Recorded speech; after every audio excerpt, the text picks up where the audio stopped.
Hello नमस्कार दोस्तों, कैसे हैं आप? उम्मीद करता हूँ ठीक होंगे। Tricky I am with NL study में आपका स्वागत है दोस्तों। साथियों, लघुत्तम और महत्तम इनसे संबंधित एक वीडियो हमने अपलोड कर दिया है। उसमें इनका जो भी सार था वो हमने मोटे रूप में समझ लिया, और अब परीक्षा में इनसे संबंधित किस प्रकार के सवाल आते हैं उनसे संबंधित थोड़ा अभ्यास करेंगे। तो ध्यान से ये जो प्रश्न हम अभ्यास में लाए हैं बहुत ही इम्पोर्टेंट प्रश्न है, इनका बहुत ध्यान से हमें अवलोकन करना है। और आजकल एक थोड़ा माहौल ऐसा बन गया है कि लोग अपने आप को बहुत ही तनावग्रस्त महसूस करते हैं, पता नहीं क्यों। लेकिन आप ऐसा मत करना दोस्तों, क्योंकि आपकी सोच है ये आपको शिखर पर भी पहुंचा सकती है और नीचे तल में भी ला सकती है। अर्थात हमें सिर्फ अपने को शीतल रखना है। जब तक लक्ष्य की प्राप्ति नहीं हो जाए तब तक अपने आप को बिल्कुल शांत, शीतल, किसी प्रकार के अपने आप में जल्दबाजी या होशियारी का प्रदर्शन नहीं करना है।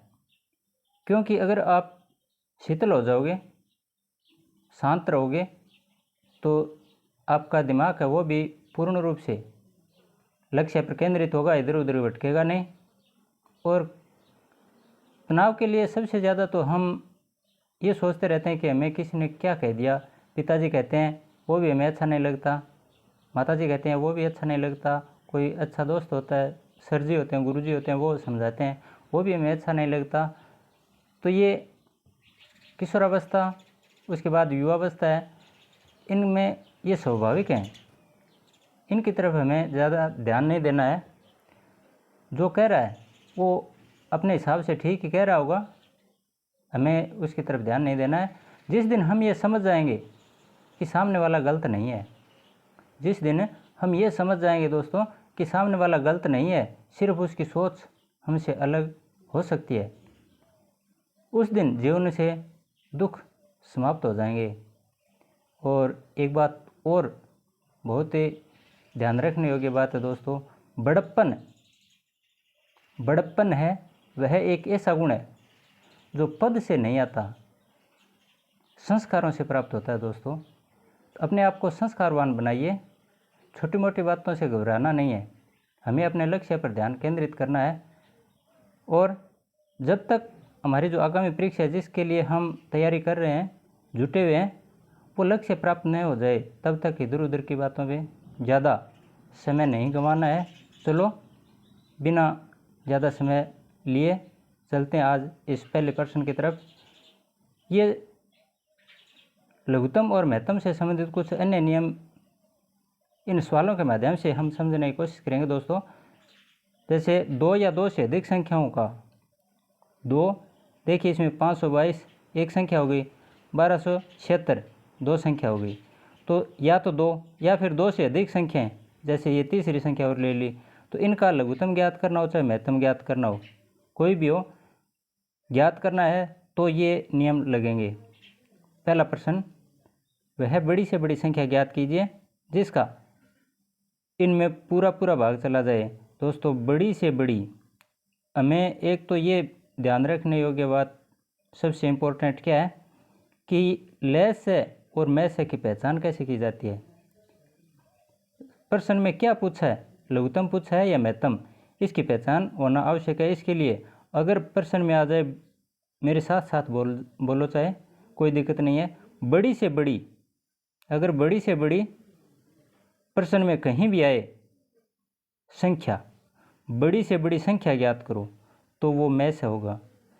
अधिकतम तो मैं से होगा, सबसे बड़ी तो मैं से होगा, और जो भी जितनी भी संख्याएं हैं उन संख्याओं में से सर्वोत्तम तो भी मैं से। बड़ी से बड़ी, अधिकतम, बड़ी से बड़ी या सर्वोत्तम, सबसे बड़ी, कैसे भी लिखा हुआ मिल सकता है, महत्तम, तब हमें मैं से ही ज्ञात करना है। अगर लय से ज्ञात करना है तब लघु आएगा। लघु का मतलब छोटा, छोटी से छोटी संख्या या लघुत्तम संख्या या फिर न्यूनतम संख्या या निम्नतम संख्या या सबसे छोटी संख्या, इस प्रकार से ज्ञात करना हुआ लिखा मिले प्रश्न में तो ये समझ लेना कि हमें लय ज्ञात करना है, एलसीएम ज्ञात करना है, लघुत्तम समापवर्त्य ज्ञात करना है, न कि एचसीएफ। एचसीएफ है हाई बड़ी और एलसीएम लो निम्न छोटी लघु। चलिए पहला प्रश्न हल करते हैं। इसमें मैं से ज्ञात करने के लिए आपको दो नहीं 3 विधियां बताई थी। 3 विधियों में ये भाग विधि है, इसका प्रयोग कर रहा हूँ। और भाग विधि में आप खुद जो भी 3 विधियां उन तीनों विधियों के अनुसार है हल करके देख सकते हैं, आपका अभ्यास होगा, ठीक रहेगा। वैसे इन भाग विधि में पहली विधि कौन सी बताई थी? 522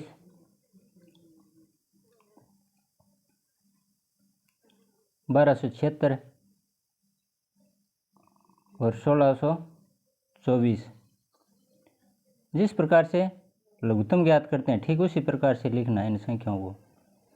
और अभाज्य संख्याओं यानी अभाज्य गुणनखंड होते हैं, उनमें से अभाज्य संख्याओं का भाग लगाकर देखते हैं। सबसे पहले देखिए इकाई का अंक इसमें 4 है, इसमें 6, इसमें 2। कहने का मतलब इकाई का अंक है वो 2 के पहाड़े में आ रहा है, 2 का भाग पूरा जाएगा इसमें।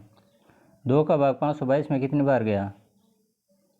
2 दूआ 4 है, 2 छक्के 12, 2 एका 2, 261 बार है।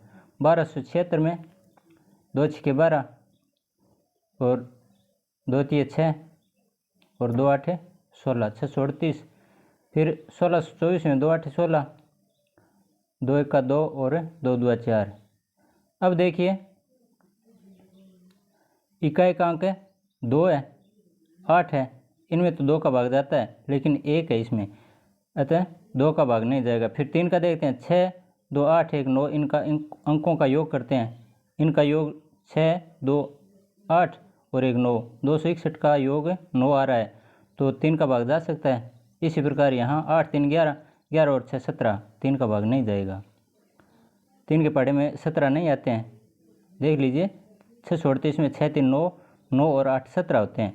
17 है वो 3 के पहाड़े में नहीं आता, इसलिए 3 का भाग नहीं जाएगा। 5 का भी नहीं जाएगा क्योंकि इकाई का अंक 5 या 0 होता है, तब इकाई का अंक तब 5 का भाग जाता है। ये भाजकता के नियम में मैंने अच्छे ढंग से पूर्ण रूप से बता रखे हैं, वीडियो देख लेना अगर भाजकता के नियम आपको समझने हैं तो। अब 5 के बाद 7, 11, इस प्रकार से मैंने बहुत से नियम बताए हैं। इसमें भाग जाएगा 29 का जाएगा। 29 का भाग 261 में कितनी बार जाता है? 29 नम्मा 261। 638 में 29 दुए 58, बच गए 5, उतार लिया 8, 29 दुआ 58। फिर 812 में 29 दुआ 58, बच गए 33, शेष 33 बच गए, उतार लिया 2, 332, 29 8 है 332। अब और किसका भाग जाता है? 28। 29 तक हमने भाग लगा दिया तो अब ये संख्या छोटी आ रही हैं। 9 29 से छोटी है, 22 भी छोटी है और 28 भी छोटी है। कहने का मतलब अब अन्य किसी भी संख्या का भाग नहीं जाएगा। तो भाग किसका गया? 2 और 29 दोनों अभाज्य संख्या हैं, तो इनका गुण क्रिया क्या होगी? में से बराबर है, यानी बड़ी से बड़ी संख्या बराबर है। जो गुणनखंड आए हैं 2 और 29, इनका गुणा कर देते हैं। 29 दुआ 58, ये हमारा उत्तर आ गया। तो वह बड़ी से बड़ी संख्या क्या होगी? 58। ये एक तो ये विधि है। दूसरी विधि भाग 522 का 1276 में भाग लगा दो, उनका जो भी मैच आएगा उसका फिर 1624 में भाग लगा दो और अंतिम भाजक होता है वही हमारा उत्तर होता है, तो 58 आएगा। उसमें भी आपको मैंने कल भी बताया था, इसमें भी बता रहा हूँ, ये विधि है। इस विधि के आधार पर हम हमेशा लय से ज्ञात करते आ रहे हैं आज तक है, लेकिन मैं से भी ज्ञात होता है। मैं से में जो तीनों में 3, 4, 5 जितनी भी संख्या हैं उनमें कॉमन आ रहा है, सिर्फ वो लिखने होते हैं। जबकि लय से में यहाँ 522, 1276 और 1624 में कॉमन एक तो 2 आ रहा है और एक 29 आ रहा है।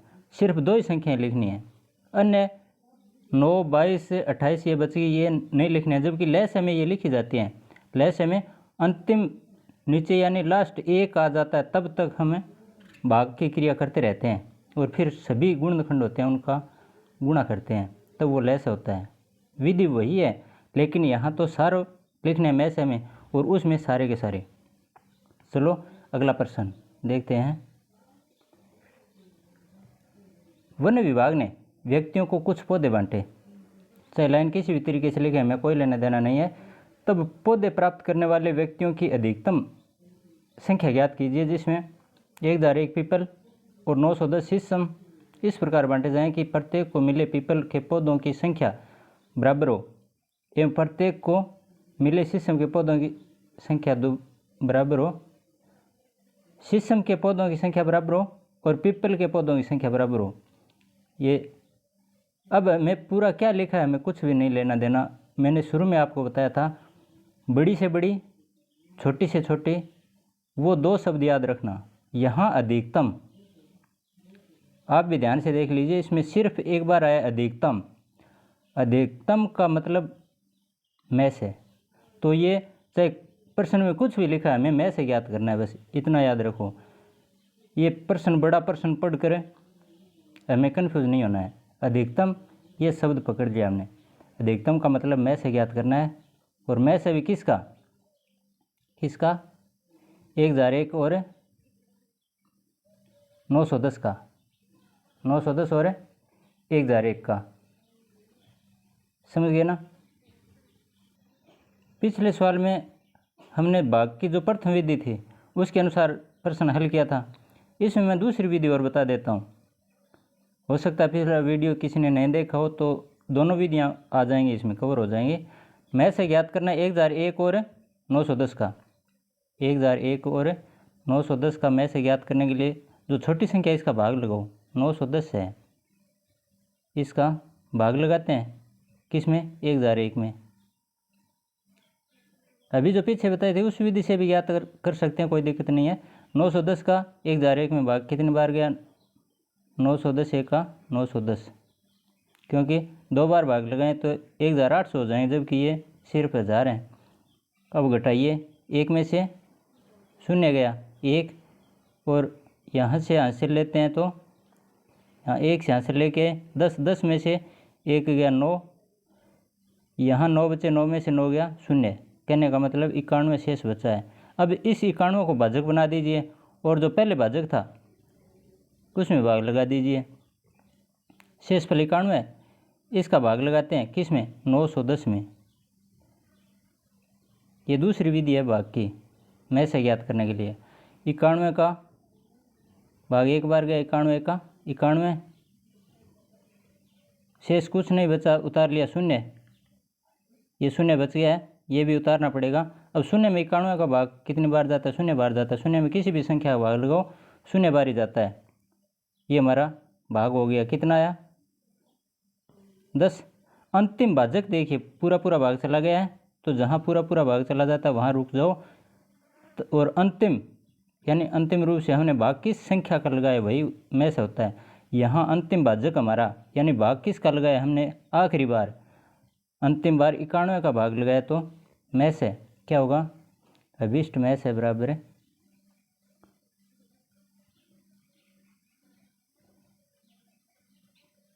91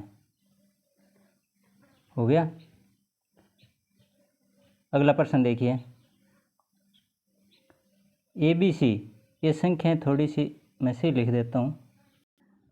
ये संख्या ABC, BCA, ABC इस प्रकार से लिखे, इनके घातांक ऐसे हैं, A की घात 2, A की घात 2, B की घात 4, C की घात 6 और B की घात 3, C की घात 8 और A की घात 4। इसी प्रकार A की घात 8, B की घात 6 और C की घात 2। ये संख्या घात के रूप में इस प्रकार से हैं। ये ABC ऐसे नहीं है, इनके ऊपर घातांक हैं, तो ये घातांक मैंने यहाँ लिख दिए हैं। इनका अगर इस प्रकार से प्रश्न आ जाए, उनका मैस है और लय से ज्ञात करने के लिए बहुत ही सरल विधि है दोस्तों। आप ABCD समझ कर डर न जाएं। ABC यहाँ बहुत ही आसान तरीका है हल करने का। घातांक अगर छोटी होती है, मैथ्स में, महत्तम में, एक तो ये देखना है कि तीनों में मिलना चाहिए। तीन संख्या है हमारे पास, एक तो ये, एक ये, एक ये, तीन संख्या हैं और तीनों में कोई भी संख्या है वो मिलनी चाहिए। जैसे देखिए A यहाँ भी है और इसमें भी है, और तीसरे व्यंजक में, पहले व्यंजक में है, दूसरे में है और तीसरे में देखिए A ये रहा।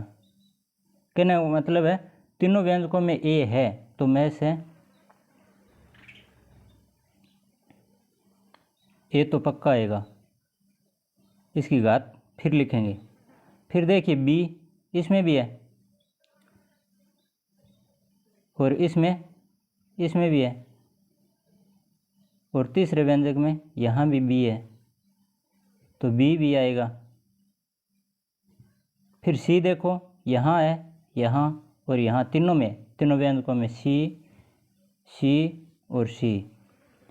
इस प्रकार से सबसे पहले तो हमने जो भी कॉमन आ रहे हैं, जो मिल रहे हैं तीनों व्यंजकों में, उनमें से हमने जो सारा मिल रहा था तीनों में वो लिख दिया। ये मैथ्स है, ABC तो आएगा ही आएगा। अब इसकी घात कितनी आएंगी? घातांक के रूप में यहाँ 2 है और इसमें देखिए 4 है और इसमें 8 है।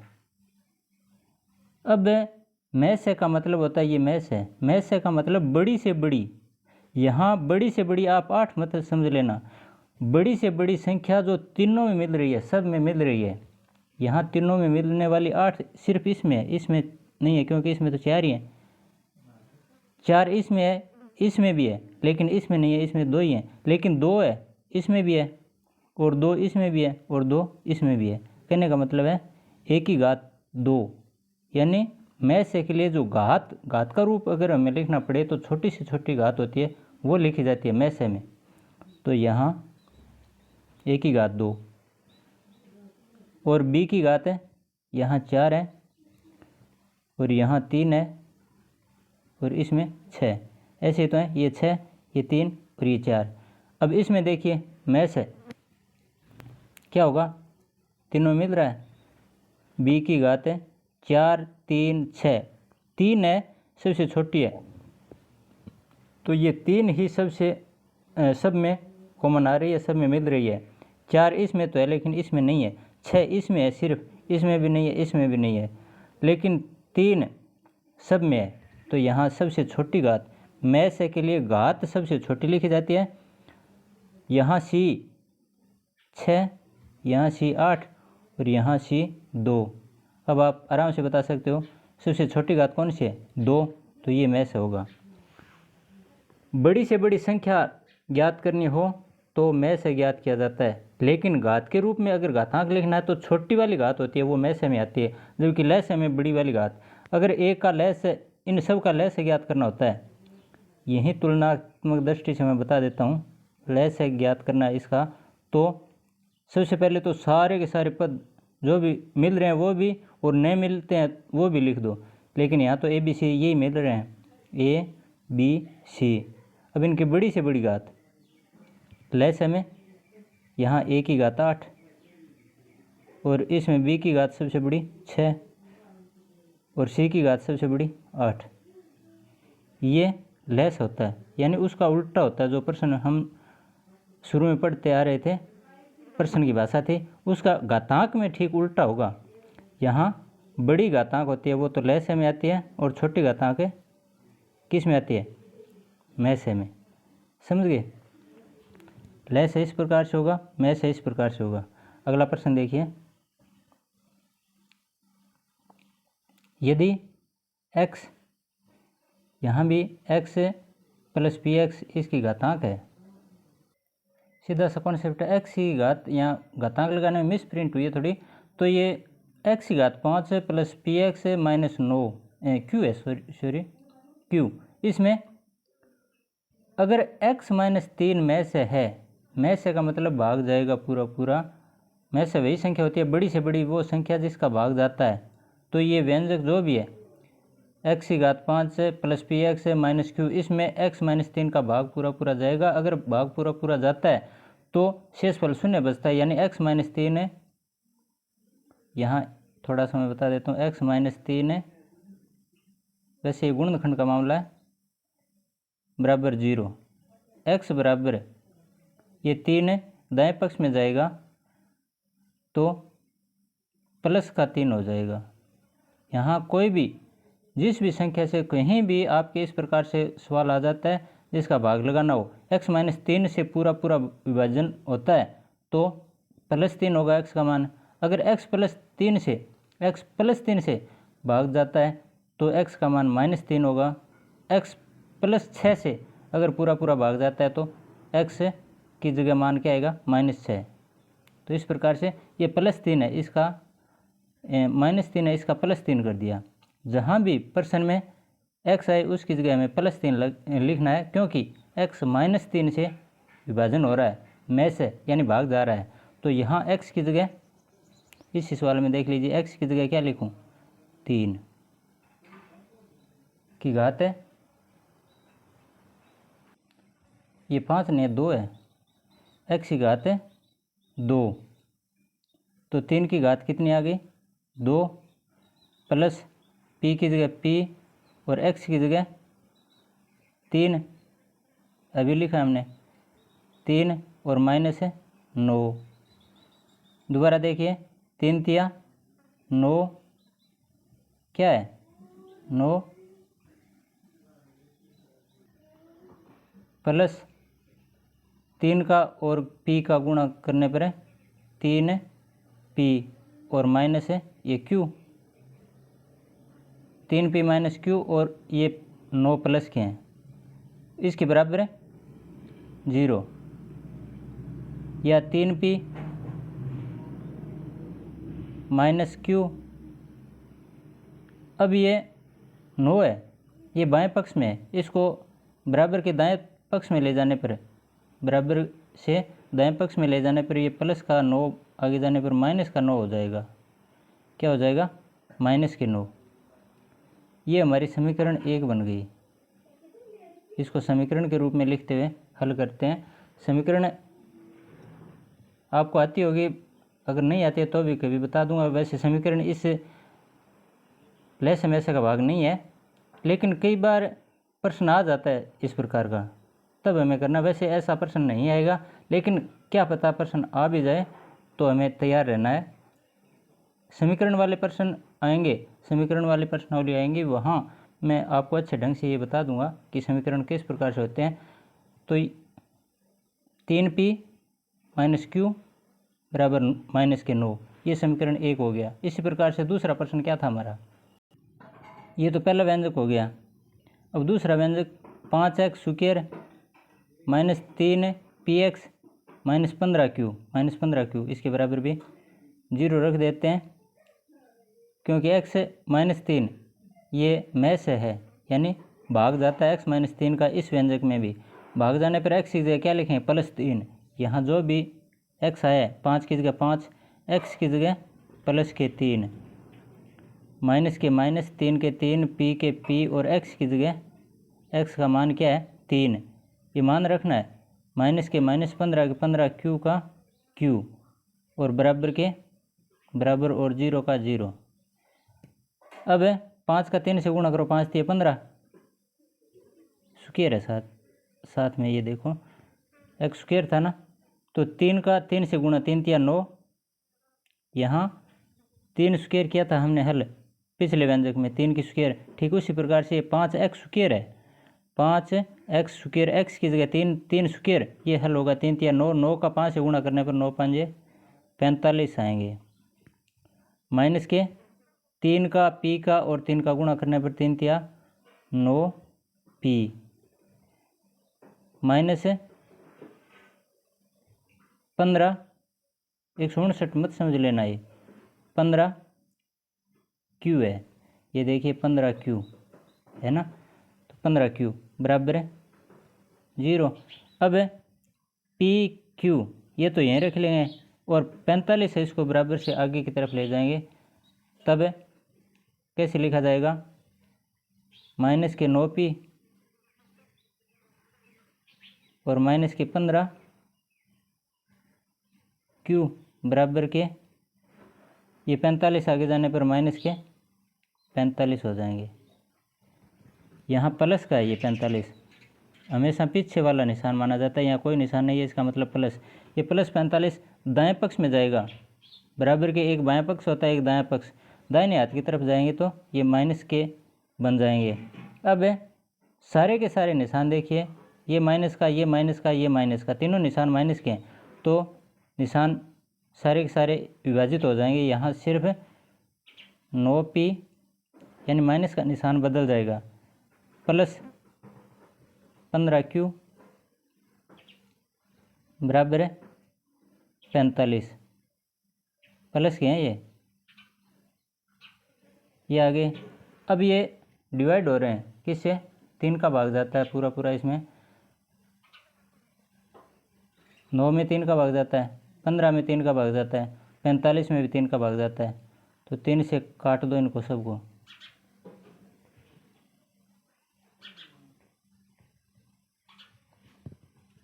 तीन तिया 9 प्लस 3 5 15 बराबर 15 तिये 45, 3p प्लस 5q बराबर 15, ये हमारी समीकरण 2 बन गई। समीकरण आ चुकी है एक, तो ये 3p माइनस q बराबर 9 माइनस के।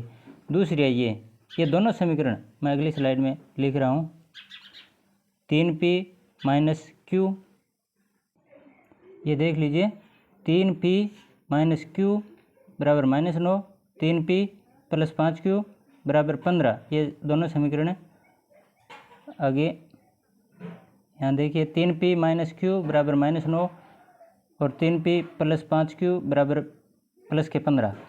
अब एक जैसे 3p p का गुणा का ये मिल रहा है, 3 यहाँ है और 3p यहाँ, तो ये अगर निशान एक जैसे होते हैं तो घटाव किया जाता है, समीकरण एक में से 2 को घटाते हैं, अगर निशान अलग अलग होते हैं तब जोड़ किया जाता है। यहाँ निशान एक जैसे, ये प्लस के 3p ये भी प्लस के 3p, तो समीकरण एक में से समीकरण 2 को घटाने पर, समीकरण एक में से समीकरण 2 को घटाने पर निशान चेंज हो जाते हैं, जो नीचे की समीकरण होती है दूसरी उसके, यहाँ प्लस के 3p थे ये माइनस के हो जाएंगे, ये प्लस के 5q थे ये माइनस के हो जाएंगे, ये प्लस के 15 थे ये भी माइनस के हो जाएंगे, ये प्लस के थे पहले कोई निशान नहीं था इसलिए प्लस के। अब ये तो 3p प्लस के और ये 3p माइनस के, ये कट जाएंगे, अर्थात यहाँ कुछ नहीं बचा। ये q कितने हैं, 1q है, ये कुछ भी नहीं लिखा, इसका मतलब 1q माइनस का और ये 5q प्लस माइनस के, तो माइनस के कितने 6q हो गए, ये 6q बराबर है माइनस के 9 और माइनस के 15 माइनस के 24 हो गए। अब q का मान ज्ञात करने के लिए q के पास जो भी संख्या है इसके बराबर की संख्या भाग लगा देते हैं, बराबर में -24 है और q का गुणा क्या है -6, इसका भाग लगाने पर q का मान कितना आ गया, q बराबर है माइनस का माइनस में भाग प्लस बार जाता है, प्लस 6 का 24 में 4 बार, q का मान 4 आ गया। एक उत्तर तो हमारा ये आ गया। दूसरा, अब देखिए q का मान समीकरण एक में रख दो चाहे 2 में रख दो, कोई भी समीकरण है इसमें q का मान रखते हैं। q का मान समीकरण एक में रखने पर, q का मान समीकरण एक में रखने पर, समीकरण एक है 3p माइनस 1q था ना, तो q की जगह क्या लिखना है, प्लस के 4, ये प्लस के 4 हैं, q का मान कितना है +4, ये +4 लिख दिया। ब्रैकेट में मैंने क्यों लिखा है, क्योंकि कई बार इसमें तो नहीं आता लेकिन कई प्रश्न होते हैं उनमें समस्या आ जाती है कि माइनस का प्लस का क्या होगा, बराबर का बराबर है माइनस के 9 लिख दिए। अब 3p प्लस माइनस का गुणा होता है, प्लस माइनस का गुणा हमेशा माइनस होता है, कितने 4 आ गए बराबर है माइनस के 9 आ गए। अब 3p बराबर माइनस के 9 और ये 4 है, इसको दाएं पक्ष में ले जाएंगे। यहाँ से 4 को दाएं पक्ष में ले जाने पर यहाँ माइनस का है, तो दाएं पक्ष में जाने पर ये प्लस का 4 हो गया। 3p बराबर है माइनस के 9 और प्लस के 4। कहने का मतलब 4 में से 9 घटाओ, 4 में से 9 घटाने पर माइनस के 5 बचते हैं। या p बराबर है -5 बट्टे p का गुणा क्या था 3, इसका भाग लगा देते हैं। -5 बट्टे 3, ये आ गया p का मान। प्रश्न में क्या पूछा था? प्रश्न में पूछा था, दोबारा देख लीजिए, p और q का मान बताइए। p और q का मान बताना में, तो p और q का मान कितना आ गया? यहाँ p बराबर तो आ गया 4, ये तो है, और q बराबर है -5 बट्टे 3, ये आ गया q का मान। अगला प्रश्न, 2 प्रश्न और कर लेते हैं।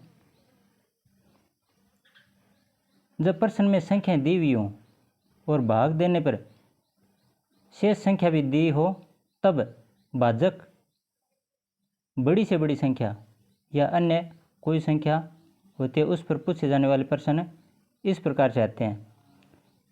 ये प्रश्न है, वह बड़ी से बड़ी संख्या ज्ञात कीजिए। बड़ी से बड़ी, इसका मतलब में से ज्ञात करना, जिससे 989, 1327 को भाग देने पर क्रमशः 5 और 7 शेष रहते हैं, शेष रह जाते हैं, तब इस प्रकार के प्रश्न ज़्यादातर पूछे जाते हैं। दोस्तों, जो अभी पीछे हमने किया था वो प्रश्न हमें समझना ज़रूरी है, लेकिन उसके लिए आपको समीकरण वाले सवाल समझने ज़रूरी हैं। तो इतना ज़रूरी नहीं, अगर समझ में नहीं आए तो भी चलता है, लेकिन ये सवाल तो बहुत आवश्यक है समझना।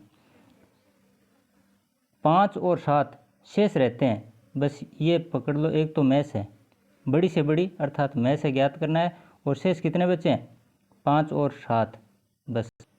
अगर में से ज्ञात करना है, अगर बड़ी से बड़ी संख्या ज्ञात करनी है और शेष बचता है, तो सबसे पहला काम हमारा यही होता है कि संख्या में से जो भी संख्या दी हुई है, जैसे 989 दिए हुए हैं, इसमें से शेषफल को घटाओ। 989 में से शेषफल को घटाना है, बस ये बात ध्यान रखनी है। शेषफल घटाइए और जो नई संख्या आएगी उसका में से ज्ञात किया जाता है। 989 में से 5 घटाओ, कितने बचते हैं? 984। इसी प्रकार 1327, इसमें से कितने घटाओ? 7 घटाओ, कितने बचते हैं? 1320। बस ये संख्याएँ आ गई। 984 और 1320 का हमें में से ज्ञात करना है, बड़ी से बड़ी संख्या ज्ञात करनी है। अब देखिए, इनमें 924 छोटी संख्या, इसका भाग लगाते हैं। 984 और 1320 का महत्तम ज्ञात करने के लिए 984 का भाग लगाओ किस में? 1320 में। 984 का 984 बच गए कितने? 10 में से 4 गए 6, और 11 में से 8 गए 3, और 12 में से 9 गए 3, 336 शेष बच गए। इस शेषफल को फिर भाजक बना देते हैं। किस में भाग लगाएंगे अब की बार? ये 984 है, यहाँ भाग लगाया था 984 का, इसमें भाज्य बना देते हैं 984 को। 984 में 336 का भाग 2 बार गया, 36 2 72, यानी 672 आ गया। फिर घटाते हैं, कितने बचे? 4 में से 2 गए 2, और 8 में से 7 गए 1, और फिर 8 में से 9 में से 6 गए 3, 312। इसका भाग लगाते हैं फिर किस में? 336 में। यहाँ 336 था ना, 336 में भाग लगाते हैं, कितनी बार गया? 312, 1 का 312, शेष क्या बचा? 6 में से 2 गए 4, और 3 में से 1 गया 2, 24 शेष बचे हैं। इसको थोड़ा समय यहाँ कर लेता हूँ। 24 शेष बचे, और 24 का भाग अब किस में लगाएंगे? भाजक था 312, 312 में भाग लगा दिया। 24 1 का 24, बच गए कितने? 7, और उतार लिया 2, 24 दिए 72, पूरा पूरा चला गया भाग। तो अंतिम बार भाजक हमारा क्या है? अंतिम भाजक हमारा 24 है। तो जो अंतिम भाजक होता है वही में से होता है। तो में से कितना आ गया? में से बराबर 24।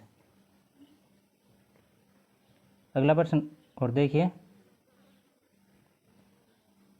यदि 63, 87, 123 को किसी संख्या से विभाजित किया जाता है तो प्रत्येक दशा में समान शेष रहता है। यहाँ शेष क्या है? समान है, एक जैसा है। तो बड़े से बड़ा अर्थात में से ज्ञात करना है।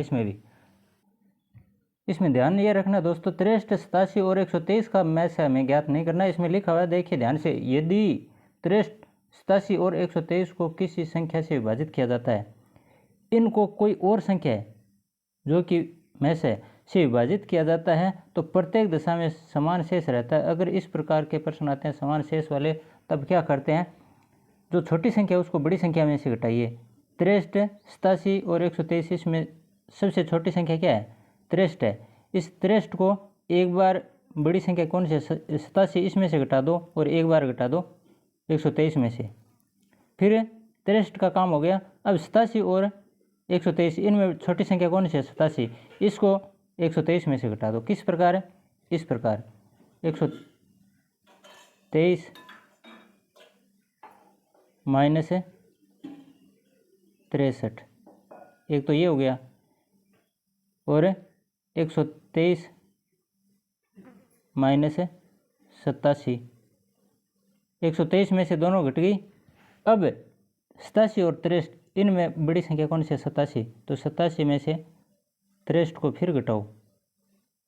इस प्रकार 3 नई संख्याएं आएंगी और उनका हमें में से ज्ञात करना है। 123 में से 63 घटाने पर कितने बचते हैं? 3 में से 3 गया 0, और 12 में से 6 गए 6, 60। दूसरा 13 में से 7 गए 6, और 11 में से 8 गए 3। इसी प्रकार 7 में से 6 गए 4, और 8 में से 6 गए 2, अर्थात 60, 36 और 24, इनका में से ज्ञात करना है हमें। इनका में से ज्ञात करने के लिए कोई भी विधि अपना लीजिए आप। 24 का 36 में भाग लगाओ। 24 का वैसे अभाज्य गुणनखंड की विधि से भी ज्ञात कर सकते हैं। 24, 36 और 60, सबसे पहले 2 का भाग जाता है, लगा दो 2 का भाग 12 बार, 36 में 18 बार और 60 में 30 बार। फिर 2 का भाग जाता है 6 बार, 9 बार और 15 बार। अब 2 का भाग इसमें तो जाता है, इसमें नहीं जाता, तो मत लगाओ। 3 का देखिए 6 में जाता है, 9 में जाता है, 15 में जाता है। 3 का लगा दो, 6 में 2 बार, 9 में 3 बार और 15 में 5 बार। कहने का मतलब है पूरा तीनों संख्या में भाग जाना जरूरी है। अब कोई ऐसा कॉमन नहीं है जिसका सभी संख्या में भाग जाएगा पूरा, तो ये आ गई हमारी में से बराबर 2 गुणा 2 गुणा 3, 3 2 6, 6 2 12, ये हमारी संख्या होगी। क्या आएगा उत्तर? 2 गुणा 2 गुणा 3 बराबर 12। इस प्रकार दोस्तों हमने में से संबंधित जो भी आजकल ट्रेंड चल रहा है और जिस प्रकार के प्रश्न पूछे जाते हैं परीक्षा में, वो लगभग सारे कवर कर लिए हैं। हाँ, एक प्रश्न मेरे और ध्यान में आ रहा है, इस प्रकार का प्रश्न भी 1-2 परीक्षा में मैंने देखा था, पूछ लेते हैं। है वही प्रश्न, कोई अलग नहीं है, लेकिन जैसे इसमें देखिए एक ऐसी बड़ी से बड़ी संख्या है, बड़ी से बड़ी का मतलब में से, जिससे 1305, 4665 और 6905 को भाग देने पर प्रत्येक दशा में समान शेषफल रहता है। पिछले सवाल में भी समान शेषफल रहा था, यहाँ भी समान शेषफल रहता है। तो एक ही अंकों का योग ज्ञात कीजिए, यानी में से ज्ञात करना, और में से में अंकों का योग यानी जो भी, जैसे 12 आया था पिछले सवाल में हमारा, में से कितना आया 12, तो 12 में अंकों का योग क्या हो गया 1 + 2।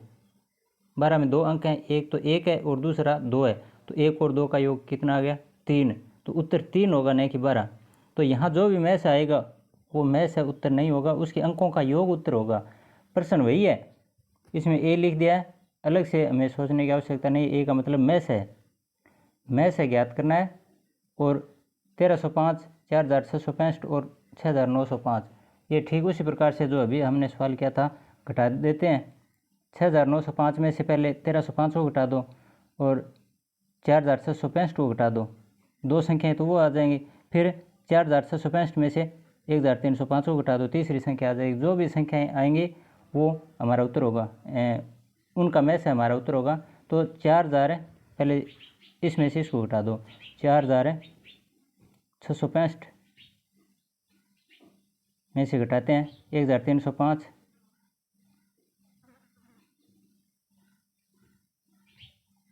बराबर कितने आए,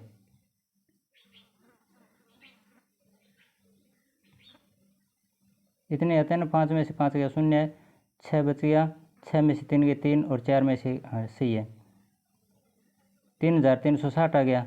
फिर घटाते हैं 6905, 6905 इसमें से घटा दो, इसी को घटा दो एक बार तो 1305 को, कितने बचते हैं बराबर, 5 में से 5 गया 0 और 0, 9 में से 3 गए 6 और 6 में से 1 गया 5, 5600। अगला 6905 में से एक संख्या और बच गई है ना, इसमें से इसको भी घटा दो, 4665। ये घटाने पर कितने बचते हैं बराबर 0, 4, 2 और 2, 2240 बच गए। अब इनका में से ज्ञात करना है। आप किसी भी विधि से में से ज्ञात कर लो। इनमें देखिए 2240 सबसे छोटी संख्या, उससे बड़ी है 3360, तो 3360 में भाग लगा देते हैं किसका 2240 का। 2240 का भाग लगाओ 3360 में, कितनी बार गया एक बार, 2240। शेष क्या बचे 0, 2, 1, 1, 1120। इसका भाग लो किस में 2240 में, 2240 में भाग लगाया, कितनी बार गया 2 बार, 11 2 22, 2240 पूरा भाग चला गया है। अंतिम भाजक इन दोनों में क्या आया है 1120, तो 2240 और 3360 का तो अंतिम भाजक आ गया 1120। अब इस 1120 और 5600 इनका भी भाग करके देखते हैं। 1120 में से आया, इसका भाग लगाओ 1120 का किस में 5600 में,